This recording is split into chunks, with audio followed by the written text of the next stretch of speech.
वकील बहू जनक पेशे से एक बहुत अच्छी वकील थी, लेकिन कहते हैं ना, बहू कितनी भी बड़ी तोप क्यों ना हो, सास के सामने तो भीगी बिल्ली ही होती है।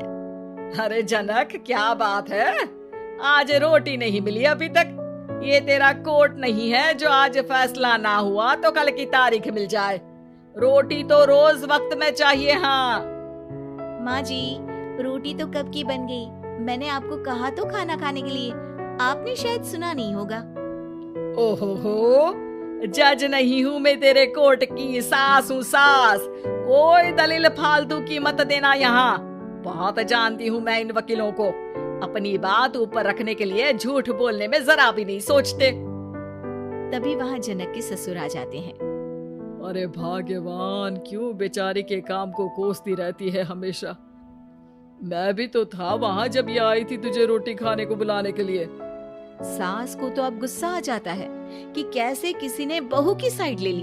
अरे वाह जी वाह, वो तो मैं जानती थी कि कोई ना कोई गवाह तो ये पेश कर ही देगी, पर मैं तो अब सीधा खाना खाकर सोने जाऊंगी।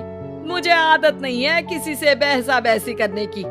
पता नहीं कैसे ये वकील इतना दिमाग लगाकर खुद तो झूठ बोलते ही है, साथ में झूठे गवाह भी ले आते हैं। जनक को सास के ताने सुनने की अब आदत सी पड़ जाती।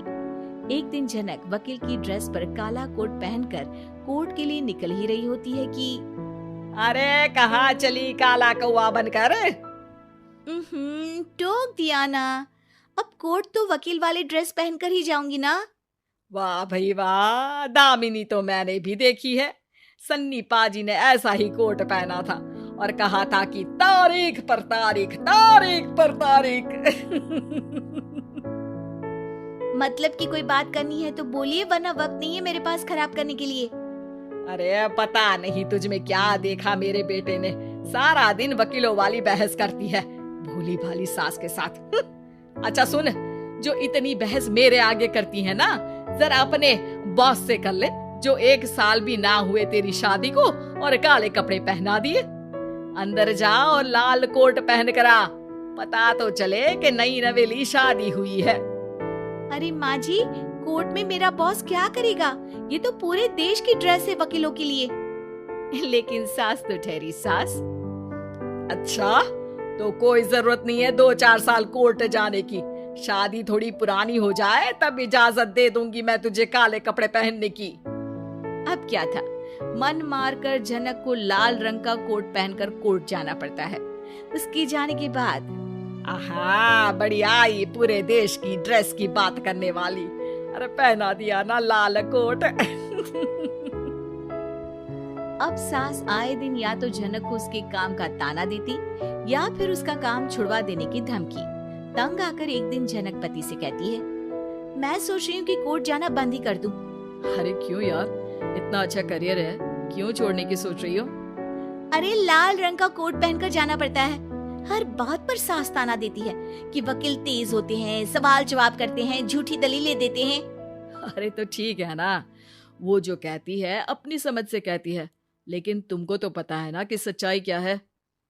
जनक को पति की बात से हौसला मिलता है कि तभी घर पर कुछ लोग आ जाते हैं। अरे आइए पंच साहब, कैसे आना हुआ? अरे भाई साहब, सुना है कि आपकी बहू वकील है। तभी वहाँ सास आ जाती है। हाँ है तो, लेकिन क्या हुआ, फिर कहीं बहस कराई क्या? अरे हम तो खुद दुखी है उसके व्यवहार से। अरे भाभी जी, आपको तो पूरा मोहल्ला जानता है कि आप कितना बोलती है। फिर हम यहाँ बहू रानी की कोई शिकायत नहीं, बल्कि अपनी परेशानी लेकर आए हैं। ससुर जी खुश हो जाते हैं। हाँ हाँ, मैं भी बहू को बुलाता हूँ। जनक वहाँ आती है, सबको नमस्ते करके बैठ जाती है। बहू रानी, हमारे गांव में बड़ी मुसीबत आ गई है, अब तो पूरे गांव की जिम्मेदारी मानो तुम्हारे कंधों पर है। अरे ना ना, इससे तो घर की जिम्मेदारी पूरी नहीं होती, ये गांव की जिम्मेदारी क्या लेगी? भाभी जी आप चुप हो जाओ, यहाँ पढ़े लिखे लोगों की बात हो रही है।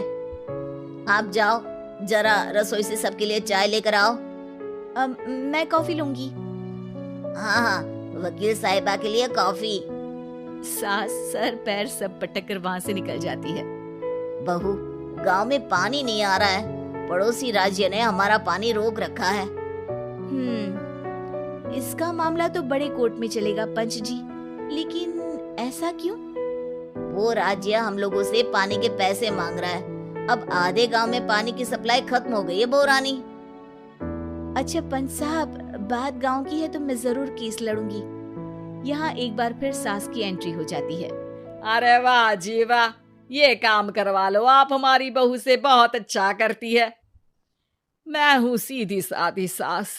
इस लड़की ने कैसे लड़ लड़ कर मुझे साइड कर रखा है, ये तो अब आपको पता चल ही जाएगा। अरे भाभी जी, आपकी आवाज तो पूरे गांव को सुनाई पड़ती है जब आप बहू रानी को सुंदर वचन सुना रही होती हैं। अरे वकील बहू मिली है, फक्र करो फक्र। हाँ जी हाँ, सारी फकर तो हम लोग ही करें। खैर, अब जो केस लड़ेगी और पानी गांव में आ जाता है तो पंच साहब लिख कर देना होगा कि हैंड पाइप में सबसे पहले मेरी बाल्टी और घड़ा भरेगा। अरे फिर तो हम बहू रानी के नाम पर घर पर ही सप्लाई दे देंगे, लेकिन ये इतना आसान नहीं है। बहू, गांव के पास अभी वकील करने की भी पैसे नहीं है तो। अरे पंच साहब, ये मेरे गांव का मामला है, मैं आपसे एक भी पैसा नहीं लूंगी। सास को बहू की बात पर गुस्सा आ जाता है, लेकिन सबके जाने के बाद झनक मन लगाकर गांव की परेशानियों को दूर करने में लग जाती है। और वो दिन भी आता है कि झनक केस जीत जाती है। अरे आज तो प्लम्बर आकर घर तक पाइप लगा गया है। खुश हो जाओ, मेरे कारण तुम लोगों को घर के अंदर ही पानी मिल जाएगा।